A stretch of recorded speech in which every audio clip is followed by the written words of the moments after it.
Panginoon ng Sabat. Pag-aralan po natin ito mula sa Marcos chapter 2, verse 23 hanggang verse 28.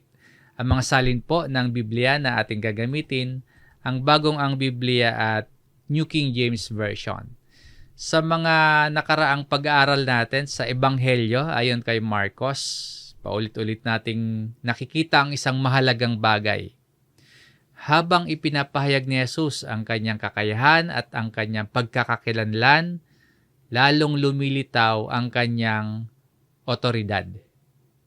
Sa Marcos chapter 1, nakita natin ang kanyang otoridad sa pagtuturo, otoridad sa masasamang espiritu, maging sa karamdaman at sa pagpapagaling. Sa Marcos chapter 2, nakita natin ang kanyang otoridad na magpatawad ng kasalanan. Nakita din po natin na tinawag ni Jesus si Levi, nakisalo siya sa mga maniningil ng buwis at sa mga itinuturing ng lipunan na mga makasalanan.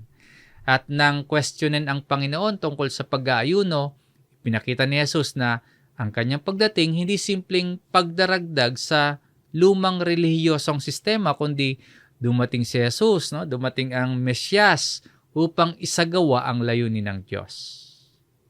At ngayon po sa pagpapatuloy ng pag-aaral natin sa Marcos chapter 2, muli nating makikita ang pagtutol ng mga church leaders. Mga leader ng pangrelihiyon tumututol sa ating Panginoong Hesus. At sa pagkakataong ito, ang usapin ay tungkol po sa Sabat.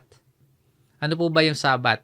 Ang Sabat ay isang mahalagang bahagi ng kautusan ng Diyos sa lumang tipan para sa Israel.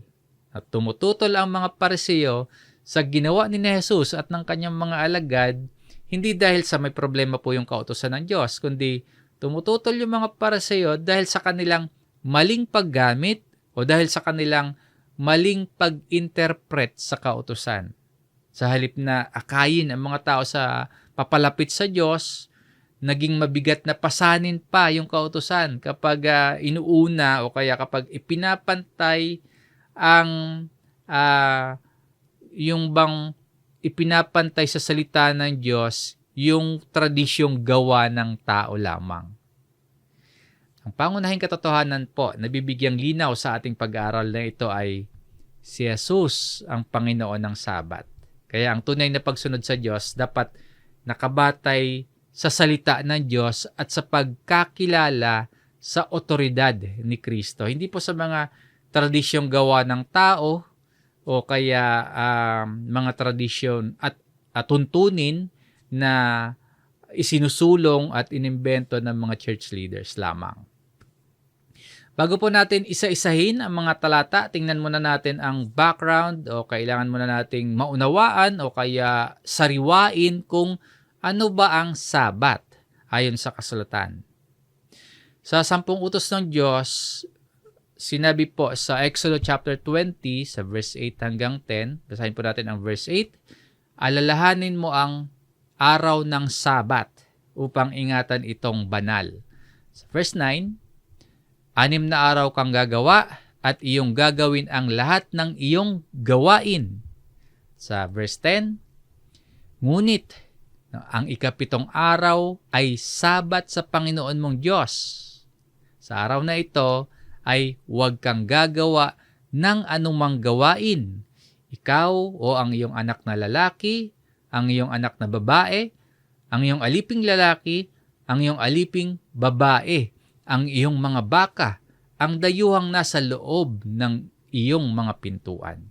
Ayon po sa mga talata, ang Sabat ay bahagi ng 10 utos ng Diyos na sinasabi, isang araw ng pamamahinga. Huwag kang gagawa ng anumang gawain na ang Diyos mismo po ang nagtakda para sa mga Israelita. Kaya lamang po sa paglipas ng panahon, nagkaroon ng maraming interpretasyon at tradisyong panrelihiyon tungkol sa kung ano yung itinuturing na gawain sa Sabat. At sa mga tradisyong ito, yung mga tradisyon na nakasanayan, yun ay ang naging sukatan ng pagsunod para sa mga leader ng relihiyon, para sa mga church leader tulad ng mga Pariseo. Kaya sa Marcos chapter 2 na ating pag-aaralan, ang tunay na issue po ay hindi lang ano ang sinasabi ng Biblia tungkol sa Sabat, kundi sino ang may karapatan at sino ang may otoridad na magpaliwanag ng tunay na layunin ng Sabat. Si Jesus ba o ang mga Pariseo ba?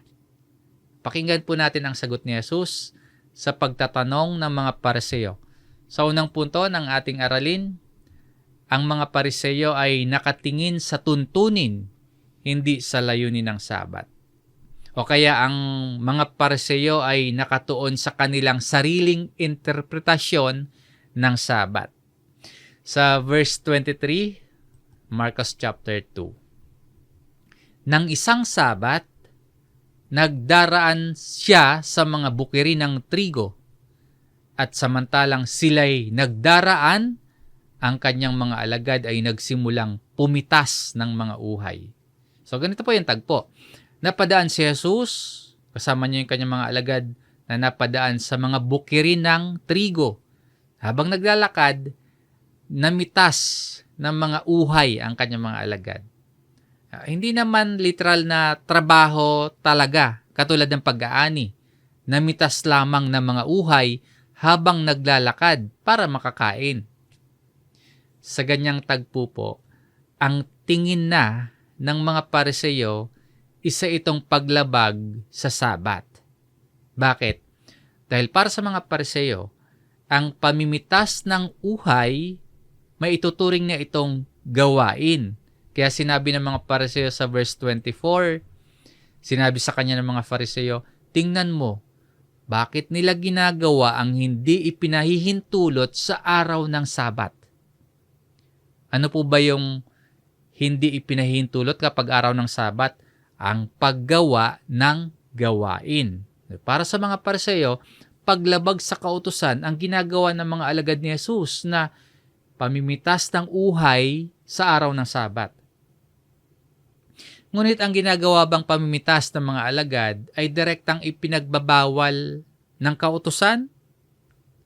Ang pamimitas ng uhay hindi po pinagbabawal. Hindi direktang ipinagbabawal ng kautusan ang simpleng pamimitas ng uhay habang naglalakad. Sa katunayan, may malinaw pang ang pahintulot ito. Basahin po natin itong Deuteronomy chapter 23 verse 25. Kapag ikaw ay lumapit sa nakatayong trigo ng iyong kapwa, mapipitas mo ng iyong kamay ang mga uhay. Ngunit, huwag kang gagamit ng karit sa nakatayong trigo ng iyong kapwa. You may pluck the heads with your hand. Hindi ipinagbabawal, kundi pinapahintulutan pa dito sa talatang ito. Ibig sabihin, sa karaniwang kalagayan na sa karaniwang araw, hindi ipinagbabawal ng Deuteronomy chapter 23 verse 25 ang pagpitas ng uhay gamit ang kamay upang makakain. Ang ipinagbabawal po, paggamit ng karit upang anihin ang nakatayong trigo ng kapwa. Yun yung ipinagbabawal. Ngayon, ang tanong po, sa Marcos chapter 2, may ibang usapin. Ano yung katayuan ng pagpitas ng uhay kapag araw ng Sabat? Dahil nga ang araw ng Sabat ipinag-uutos bilang araw ng pamamahinga. Ganito po yung nakasulat sa Exodus chapter 20 verse 10. Sinasabi po dito, ngunit ang ikapitong araw ay Sabat sa Panginoon mong Diyos. Sa araw na ito, huwag kang gagawa ng anumang gawain. No? Ikaw o ang iyong anak na lalaki, ang iyong anak na babae, ang iyong aliping lalaki, ang iyong aliping babae, ang iyong mga baka, ang dayuhang nasa loob ng iyong mga pintuan. In it, no, sa araw ng Sabat, you shall do no work. Huwag kang gagawa ng anumang gawain. At sa Exodus chapter 34, sa verse 21, ganito naman po ang nakasulat. 6 na araw nagagawa ka, ngunit sa ikapitong araw ay magpapahinga ka. Sa panahon ng pagbubungkal at sa pag-aani ay magpapahinga ka. Pinapakita sa talatang ito na maging sa panahon ng pagbubungkal, sa panahon ng pag-aani, ang ikapitong araw, araw ng pamamahinga. Kaya malinaw na hindi dapat gawing ordinaryong araw ng pagtatrabaho ang Sabbath. No, in plowing time and in harvest, kapag 7th day na, you shall rest. Ang kautusan po ay malinaw na nagbabawal sa ordinaryong paggawa at maging sa gawain ng pagbubungkal at pag-aani kapag araw ng Sabat, na magpahinga. Ngunit ang particular na tanong sa Marcos chapter 2, kung ang simpleng pagpitas ng ilang uhay habang naglalakad, dapat bang ituring na gawain na yon? May turing ba na isang uri ng paggawa? O uri ng pagtatrabaho na? O kasama na ba sa pagbubungkal at pag-aani ang pagpitas ng uhay? Dito po pumapasok ang interpretasyon ng mga Pariseo. Para sa mga Pariseo, ang ginawa ng mga alagad na pagpitas ng uhay, paglabag yon sa Sabat. Ang kanilang pangangatwiran nakabatay sa sarili nilang interpretasyon na itinuturing nilang ang pagpitas ng uhay ay isang anyo na ng pag-aani, na ang pag-aani ay itinuturing ng isang gawain. So ayon sa mga Pariseo po yon. Kaya ganito yung tanong nila sa Marcos chapter 2 verse 24. Tingnan mo, bakit nila ginagawa ang hindi ipinahihintulot sa araw ng Sabat? So ang usapin po dito, kung ang ginawa ba ng mga alagad ay dapat ituring na gawain o trabaho na ipinagbabawal sa araw ng Sabat.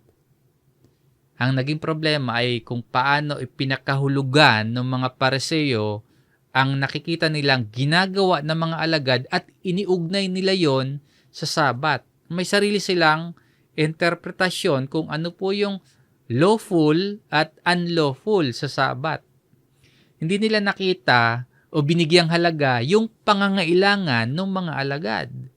Hindi nila nakita o binigyang halaga yung ayon sa sitwasyon at pangangailangan ng mga alagad. Hindi rin nakita ng mga Pariseo kung ano ba yung layunin ng kautusan at kung ano yung layunin ng Sabat. Dahil ang mahalaga para sa kanila, para sa mga Pariseo, ang kanilang pamantayan at tuntunin ay dapat masunod. Mukhang pangkaraniwang usapin o ordinaryong issue lamang ito, ngunit dapat din po nating unawaing mabuti para maging maingat tayo. Dahil may panganib na mahulog tayo sa pagiging ugaling Pariseo o yung bang maging modern day Pharisees tayo. Na may mabuti tayong hangarin, yung masunod ang salita at kautusan ng Diyos, ngunit kapag hindi tayo naging maingat, maaring mangyari na yung ating sariling interpretasyon na, yung sariling kaugalian na, at tradisyong gawa ng mga tao na ang ating magiging sukatan at pamantayan ng kabanalan at pagsunod sa Diyos. Sa halip na kung ano yung dapat na malinaw na sinasabi ng Biblia. Na ang panukat na natin kapag hindi tayo naging maingat, kung ang isa ba ay mananampalataya o hindi, susukatin na natin sa ayon lamang sa sarili nating pamantayan at hindi na sa malinaw na sinasabi ng Biblia. Ang isang mahalagang aral na maaari nating matutunan sa baging ito ay hindi po lahat ng relihiyosong alituntunin at pamantayan ng mga simbahan agad-agad na itong alituntunin at pamantayan ng Diyos. Para sa mga Pariseo, ang ginagawa ng mga alagad, paglabag sa Sabat, sapagkat itinuturing po ng mga Pariseo na isang anyo ng pag-aani yung ginagawa ng mga alagad. Pero sa tugon ni Jesus, makikita natin sa mga susunod na talata, hindi tinanggap ng Panginoon ang kanilang maling paggamit ng Sabat o maling paggamit ng kautusan bilang pamantayan ng tunay na pagsunod sa Diyos. Hindi naman sinasabi po ni Jesus na walang halaga ang kautusan o kaya mali ang kautusan ng Diyos, kundi ang kinakaharap dito ng Panginoon, maling paggamit ng kautusan. Muli po, para sa atin ngayon, maging maingat tayo. Ang itinuturo ba natin, malinaw na aral mula sa Biblia? O baka iyan ay gawa ng tao na alituntunin lamang at nakasanayan lang natin? Kaninong panig ba ang sinusundan natin? Sa mga Pariseo ba? o sa ating Panginoong Hesus.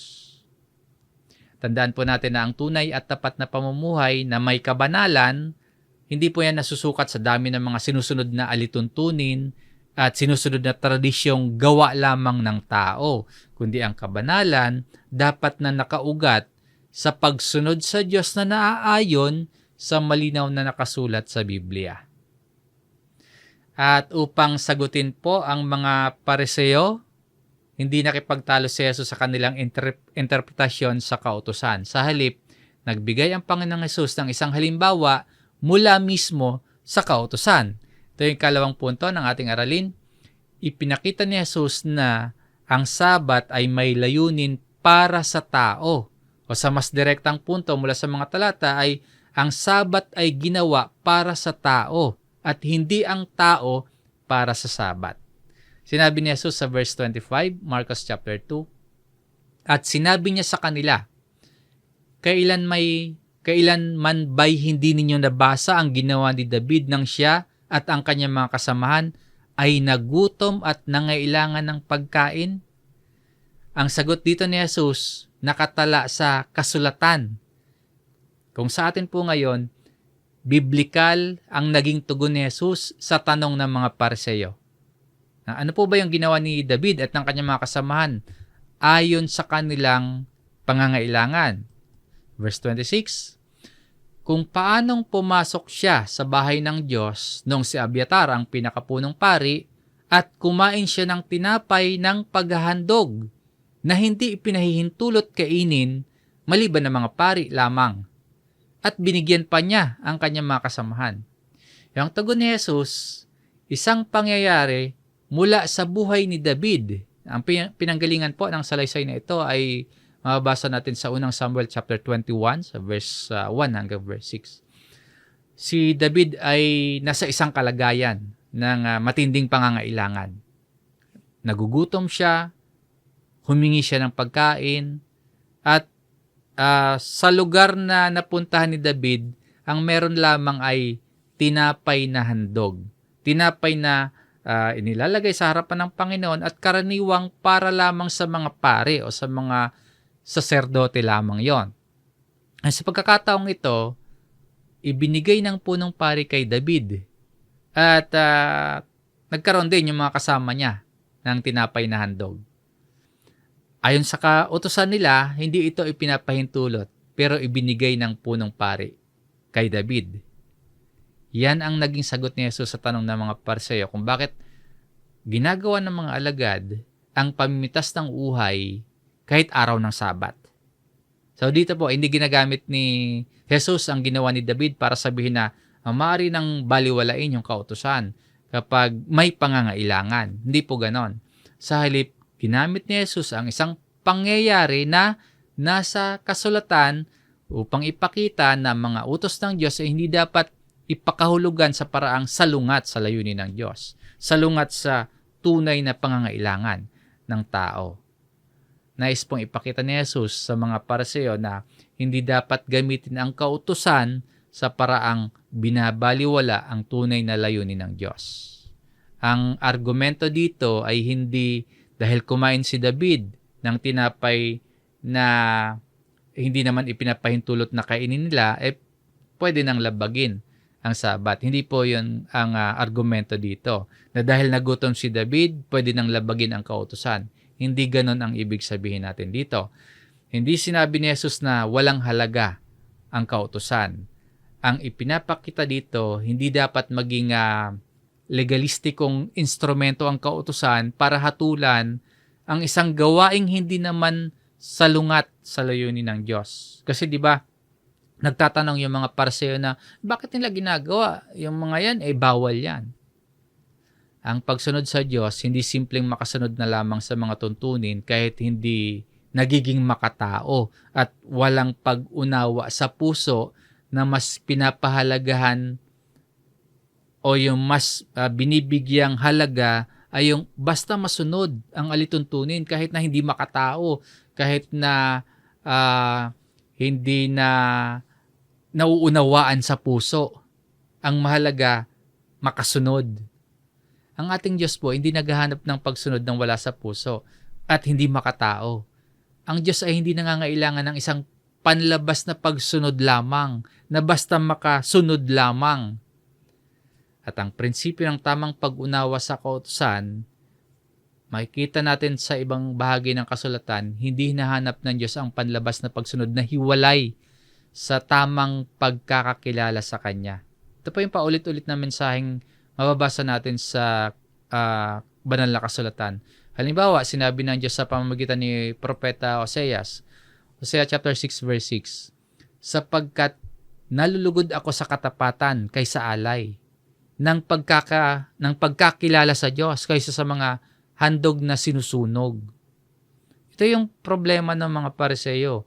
Naging mas mahalaga sa kanila yung kanilang interpretasyon ng gawain sa araw ng Sabat kaysa sa taong nangangailangan. Dapat tandaan na ang Sabat hindi ginawa para maging pasanin ng tao.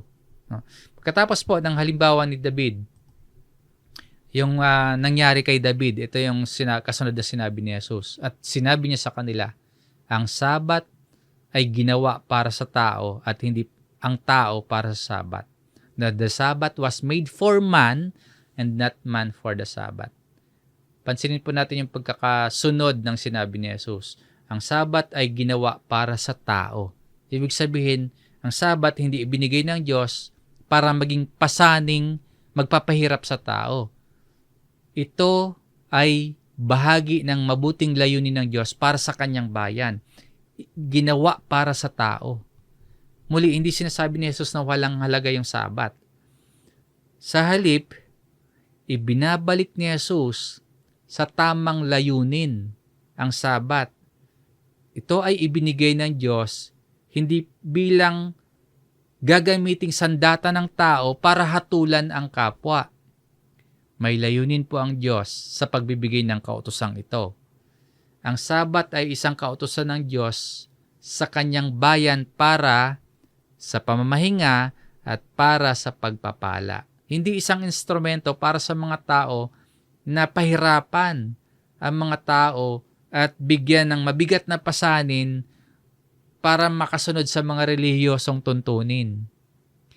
Ang problema ng mga Pariseo, binaliktad nila yung sinasabi dito ni Jesus. Kaya sa halip po na pagpapala ang Sabat, naging pasanin pa ito ng mga tao. Sa halip na tulungan ang mga tao na magpahinga at maglaan ng oras sa Diyos, naging dahilan pa ito para husgahan at tingnan na nagkakasala ang iba. Paalala sa atin mga kapatid, ang problema po hindi ang pagkakaroon ng tradisyon, kundi kapag ang tradisyon ng tao ay naging mas mahalaga na kaysa sa layunin ng Diyos, na ginagamit na ito para baluktutin yung malinaw na sinasabi ng salita ng Diyos, nawawala na po yung tunay na kahulugan ng tapat at totoong pagsunod sa Diyos. Sa bahaging ito ng ating aralin, mahalagang maunawaan na ang halimbawa ni David, mas malakas na argumento kaysa sa ginawa ng mga alagad. Si David po, nakita natin na lumabag sa kautusan sa pagkain ng tinapay na handog. Kasi nakalaan lamang yon para sa mga saserdote, para sa mga pare. Pero sa kabila noon, hindi siya hinatulan ng Diyos. Dahil ang pangangailangan at kalagayan ni David ay totoo. May totoong pangangailangan sila. Ngayon, kung pinahintulutan ng Diyos si David sa kanyang pangangailangan, pero malinaw sa kautusan nila na hindi dapat silang kumain noon, kung yon pinahintulutan ng Diyos, hindi ba lalong dapat unawain ng mga Pariseo yung pangangailangan ng mga alagad ni Jesus? Ang prinsipyo po, ang awa ng Diyos ay higit kaysa sa ritual, tradisyon, o kaya alituntuning gawa lamang ng tao. Sa kasunod na punto, sa ikatlo, si Jesus ang Panginoon ng Sabat. Basahin natin ang verse 28. Kaya't ang anak ng tao ay Panginoon maging ng Sabat. Ito po yung huling talata at isa sa pinakamahalagang pahayag dito sa buong chapter 2. Sa Ebanghelyo ayon kay Marcos. Pansinin po natin yung salitang Lord o kaya Panginoon. Hindi lamang sinabi ni Jesus na alam niya kung paano dapat sundin ang Sabat. Hindi lamang sinabi ni Jesus na tama ang kanyang interpretasyon. Ang sinabi niya, ang anak ng tao ay Panginoon maging ng Sabat. Pinapakita nito ang natatanging otoridad ni Jesus na ang layunin ng Sabat o kaya si Jesus ang may karapatang magpaliwanag ng tunay na layunin ng Sabat sapagkat si Jesus ang anak ng tao, si Jesus ang Son of Man. Ang anak po ng tao ay titulong ginagamit dito ni Jesus para sa kanyang sarili. Kaya't ang anak ng tao ay Panginoon maging ng Sabat. Ano nga ba ibig sabihin nitong Son of Man? May mahalagang background ito sa Daniel chapter 7, sa verse 13 at verse 14, kung saan nakita ni Daniel ang isang tulad ng anak ng tao na binigyan ng paghahari, binigyan ng kaluwalhatian at isang kahariang hindi lilipas. Yan yung pangitain ni Daniel. Basahin po natin itong verse 14. Binigyan siya ng kapangyarihan, kaluwalhatian at kaharian upang ang lahat ng mga bayan, bansa at mga wika ay maglingkod sa kanya. Ang kanyang kapangyarihan ay walang hanggang kapangyarihan na hindi lilipas at ang kanyang kaharian ay hindi mawawasak. Ang tinutukoy po dito na siya, binigyan siya o him ay ang anak ng tao. Kaya nang gamitin ni Jesus ang titulong anak ng tao. At makita natin ito. Ano ba yung ibinigay sa anak ng tao? Hindi ito simpleng paraan lamang ng pagtukoy sa sarili ni Jesus. Ito po ay bahagi ng kanyang pagpapakilala sa kanyang otoridad, sa kanyang kapangyarihan, katayuan, kaluwalhatian, at pagkakakilanlan. Kaya sa Marcos chapter 2, hindi natin nakikita ang isang ordinaryong guro na nakikipagtalo sa mga Pariseo tungkol sa isang religious rule. Kundi ang nakikita natin ay si Jesus na may otoridad, anak ng tao. May otoridad na magpaliwanag ng Sabat at ibalik ang Sabat sa layunin kung bakit ito ibinigay ng Diyos sa tao. Hindi lamang ipinakita ni Jesus kung paano dapat maunawaan ng Sabat. Ipinapakilala pa niya kung sino siya, ang anak ng tao na may otoridad maging sa Sabat. Ang Sabat po itinakda ng Diyos. At ngayon, yung anak ng tao nagpapahayag na siya ang Panginoon nito. At alam po natin kung kanino tayo dapat makinig. Hindi sa mga Pariseo, kundi dapat tayong makinig sa sinasabi ng ating Panginoong Jesucristo.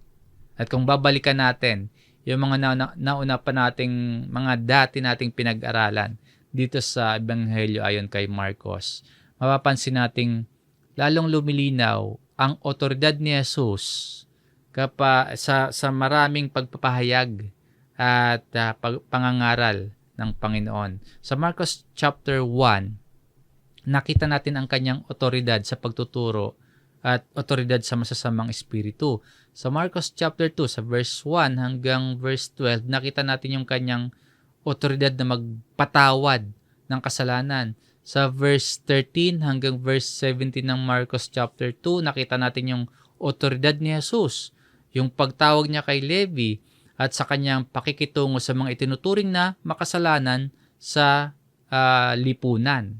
At sa Marcos chapter 2 verse 18 hanggang 22, pinakita ni Jesus ang kanyang pagdating ay nagdadala ng bagong tipan at ang kanyang pagdating ay nagdadala ng bagong buhay.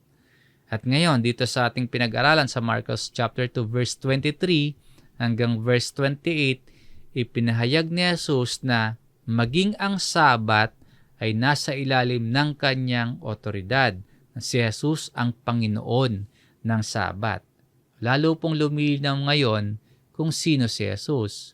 Na hindi lamang siya talaga isang guro na nagbibigay ng panibagong interpretasyon, kundi siya ang Mesyas, ang anak ng tao, at Panginoon maging ng Sabat.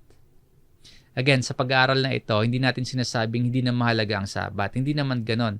Yung tuwirang sinasabi ng mga talata.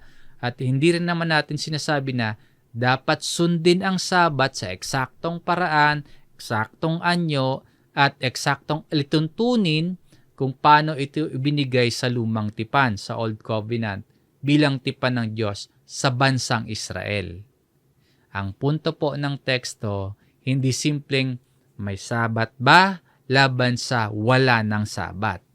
Ang punto po ay ang mga Pariseo maling ginagamit ang Sabat at si Jesus ang may otoridad na ipakita yung tunay na layunin ng Sabat.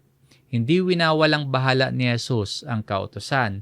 Sa halip po, ipinapakita niya na ang interpretasyon ng mga Pariseo hindi kumakatawan sa tunay na layunin ng Diyos sa pagkakaloob ng kautusan o ng Sabat.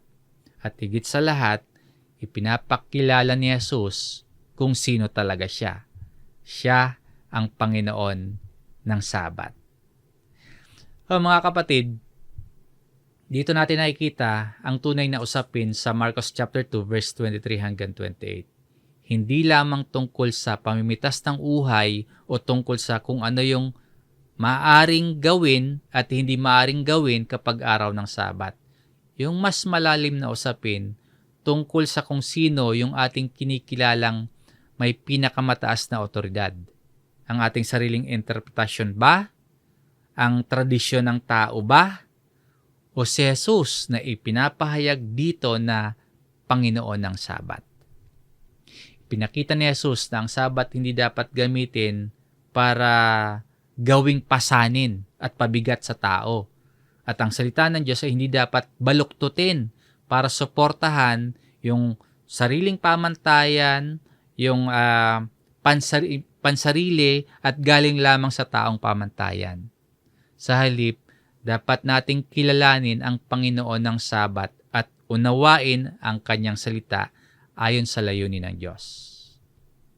Bago natin tapusin ang ating pag-aaral, balikan natin yung tatlong mahalagang katotohanan ng ipinakita sa atin ng mga talata, ang mga piling talata dito sa Marcos chapter 2. Tingnan natin kung ano yung dapat nating or dapat nitong baguhin sa ating sariling pamumuhay bilang tayo po ay mga tagasunod ni Kristo.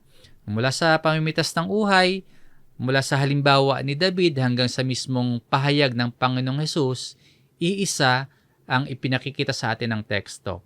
Hindi ang tradisyon ng tao ang pinakamataas na pamantayan, kundi ang otoridad ng Diyos at si Jesus mismo ang nagpapahayag na siya ang Panginoon ng Sabat. Ito po yung tatlong mahalagang katotohanan. Una, ang salita ng Diyos ay hindi dapat palitan ng tradisyon ng tao. May pagkakaiba ang malinaw na utos ng Diyos at ang mga pamantayang idinagdag ng tao. Kailangan nating maging maingat para hindi natin ituring na utos ng Diyos ang isang bagay na hindi naman malinaw at direktang itinuturo ng Biblia. So, wag nating ipantay sa salita ng Diyos ang tradisyon at sariling pamantayang gawa ng tao lamang. Kalawa, ang layunin ng Diyos ay hindi upang gawing pasanin ang pagsunod. Ang Sabat ay ginawa para sa tao. Ang mga utos ng Diyos ay hindi ibinigay upang ang tao ay magkaroon lamang ng panlabas na paniniwala at panlabas na pagsunod, kundi ibinigay ang kautusan upang mamuhay ang mga tao sa ilalim ng kalooban ng Diyos. Unawain po natin ang layunin ng Diyos sa kanyang mga utos. Number 3, si Jesus ang Panginoon ng Sabat. Ito yung ikatlo at pinakamahalaga. At kung si Jesus ang Panginoon, siya ang dapat maging sentro. Kung si Jesus ang Panginoon, dapat siya ang sentro ng ating pananampalataya. Hindi yung ating sariling kaya relihiyosong gawain. Hindi yung ating tradisyon o sariling pamantayan ng kabanalan, kundi si Kristo. Si Jesus ang Panginoon ng Sabat.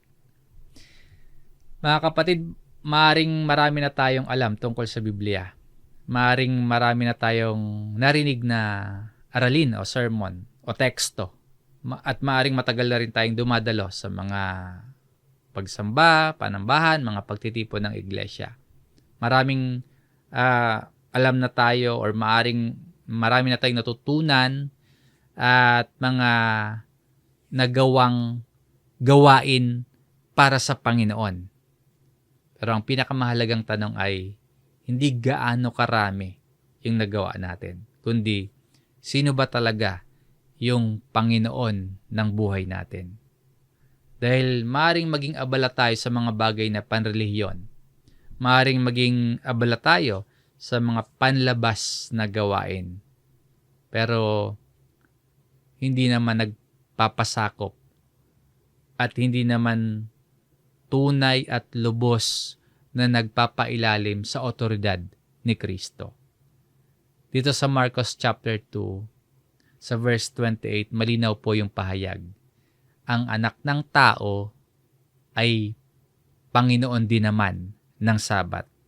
Kaya wag nating hayaang ang mga tradisyon o sistema o sariling pamantayan natin ang maging sentro ng ating pananampalataya. Si Jesus ang sentro. At kung si Kristo ang Panginoon, ang atin pong pagsunod hindi dapat manggaling sa takot sa tao o sa pagnanais na magmukhang mabuti o magmukhang banal. Dapat itong manggaling sa pagkilala kay Jesus. Dapat itong manggaling sa pagtitiwala sa Kanya at sa pagpapasakop sa Kanyang salita. Hindi tayo tinatawag para maging alipin ng relihiyosong sistema.